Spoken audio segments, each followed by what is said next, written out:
Hi guys, this is me, Brendan, and today I will be showing you how to make chocolate milk. Enjoy! You will need chocolate drink powder, milk, and cup, and some hot water.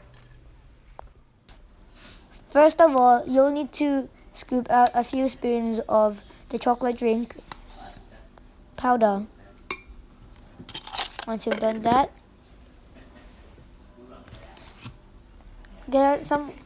get the hot water and pour it over the chocolate drink powder.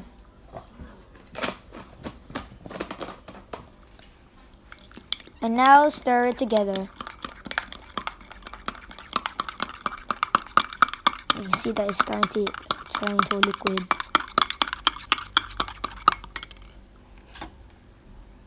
Then you will pour in like a little bit of milk.